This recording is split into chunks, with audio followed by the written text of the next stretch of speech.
How have you maintained focus and not be burdened by discouragement during your journey? Because I know it's a lot of ups and downs and Yeah, disappointments. How do you yeah, like continually get up, stay focused, and continue to work? Because I just want to say this before you answer. yeah. What I notice with progressive people, the difference is that working at that same level consistently when nothing's going on, bro. It's periods where like nothing's going on, but to consistently maintain that certain level of work, how are you able to do that? Good question. My motivation I have for I know who I'm doing this for. I have a standard I set for myself. I have a lifestyle I like to live. I have people that look up to me, people that look, to me for inspiration. Not even just more so fans, my family. I think of my legacy in comedy. I think of this statue that I've built. And when it's all said and done, no matter I'll have that body of work that people could look to. It was like he never stopped. He never, he never like just he never allowed life to get in the way of living.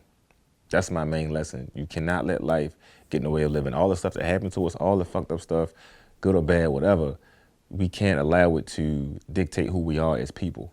And I want people to take my comedy as that. You know what I'm saying? Because people have no idea the shit I be going through stand-up. And I have been through a lot. And even in my first year of being on the road in 2018, people find that as the year that I blew up because I was good on the road. But that was the worst year of my life mentally because so many changes were happening. I had Zoe at the end of 2017. I got a fucking newborn. I'm not getting regular people sleep. I'm getting infant sleep. You know what I'm saying? I'm on tour. The pressure of being around her and writing for her, and I'm this is my first time in my life. I'm catching planes like this. The content, trying to stay consistent with my content, trying to fucking audition for other shit, trying to still be the actor. I was going to school full time. Bro, I was wilding. I was in school for early childhood education. I was still in school. So I was getting off the planes, going to fucking class. People don't have no idea I was gonna do all this shit. I was still mentoring. I still mentor to this day. I mentor a lot of the boys in Baltimore. Being a new dad, gearing up to be a husband, first time living with a woman. All of this shit was going on. So mentally, I was fucked up. Not more so in a negative way, but just the anxiety. A lot going on. And a lot going on, And I had to really like start letting shit go. That is taken away from me being the greatest comedian I can be. So I had to drop out of school. I had to like drop one of the mentoring situations I was in with the young guys. They all understood. They all saw that, bro, you've been working for this X amount of years, bro. So go. You know what I mean? But I had a teacher that said the same thing when I told him I did stand up, and one of my psychology teachers. And we always talk, but it was the worst year for me mentally, bro. I was having fucking panic attacks. Suicidal thoughts, not even thinking of killing myself, but just understanding why people kill themselves. I was understanding, and that thought alone was scary enough to mess with you. Like, I see why motherfuckers be killing themselves, cause you want to end that feeling of anxiety. I'm talking about heavy shit. You know what I'm saying? And having to like a lot of times I spent a lot of time alone still, cause I was still not finding myself, but really having the time to like not worry about anybody, just being in a hotel, like waiting for shows and stuff like that. I really had the time to really think. And as creative, sometimes you think too much. So I really had to like focus in on finding peace and finding, different things to be grateful for along the way, the small goals that you can appreciate, and just really like finding out like how much I can take as a man, and realizing, bro, like you're gonna be fine if you. And I always had that thought in the back of my mind, like, bro, if you get through this shit, you're gonna be fine. And that's where I'm at now. Like I'm cool with whatever I'm going through. And that year, man, 2018, man, that's why I tell people, bro, like if anybody have any issues with anxiety or any pressures they got with panic attacks and shit like that, man, talk to me, bro. Like that's the main thing that a lot of us don't have. You know what I'm saying? Not everybody got money for therapy and shit. Sometimes you just need to tell somebody to know that you're not alone. Sometimes knowing you're not alone is the key to solving all that shit. Is the panic attack thing where you think you got a heart attack or something? It's mental and it's physical, bro. Because like my anxiety, some people have certain anxieties, like I'm afraid of bottles and shit, and they see it and they get scared. Some people just have like they're scared of future shit that they think they thinking about, and it's just like it's like a feeling right here, and it's just like an elevator door opening, like it's just on you, and you're trying to find something to like. You got to focus on different things, like sometimes you got to count back from 10, or focus on the color in the room, or listen to something. Everybody has their own way of dealing with it.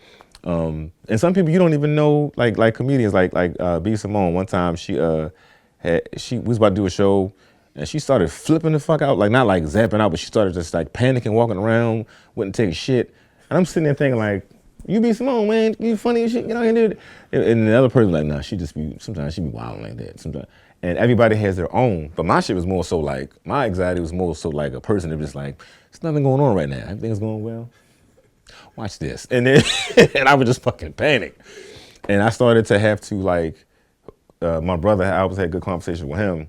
My brother's a night owl, but he never really said why. He's like, why do you think I be up all night all the fucking time, keeping my mind busy? Because sometimes your mind is such a spinning wheel of ideas and what's happening next in the future, or I fucked up on this in the past. How do I clean this up? You know, you start to like worry too much. And he was like, bro, you just got to figure out in them moments of you having a panic attack, attack the idea of the panic attack.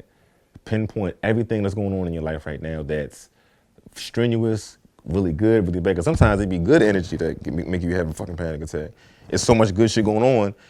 Can I handle this shit? You know what I'm saying? And your body don't be knowing the difference. You know what I'm saying? Your body be like, nigga, what the fuck is going on? Get me out of here. And once I started focusing on what I had ahead of me, it's like, nigga, you trying to do sketches, you trying to be a father, you trying to get these fucking flights together, you writing for Jess, you want your jokes to be perfect for her, you know, you trying to make sure your relationship is good, all the old things in your life are now changing into new things, you're getting rid of old friends. But, hey, I'm glad you brought this up, right? Because a lot of dudes, in regards to black men, right? Yeah. When you grow up in the hood, whatever you want to say, you're so used to things going wrong. Yeah.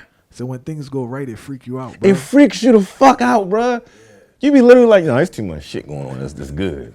I'm about to get robbed or something. Like, automatically, you feel like that. You know what I'm saying? Like, even when going on tour with her, like nobody, it's a rare thing to be able to even go on tour, bro. Like, it's a dream.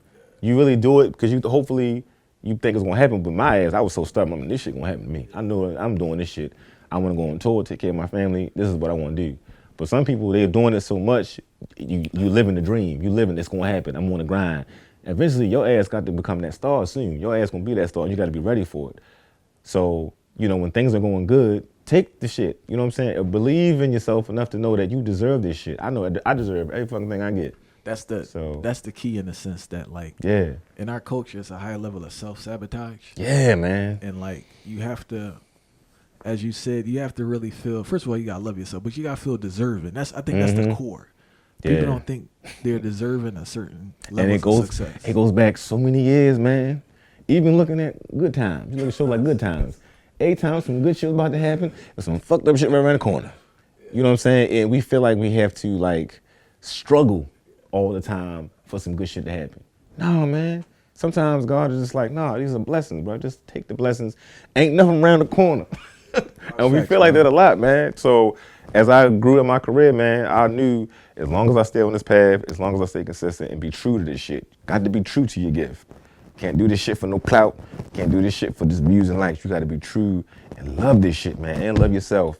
And once God start giving you them gifts, don't be questioning God, man. Just be saying, thanks, God. Let me bless somebody else. Let me continue to bless others, because it's going to come back to me no matter what. Shit, you don't got to struggle to always get the good shit, man. You know what I'm saying? So, yeah.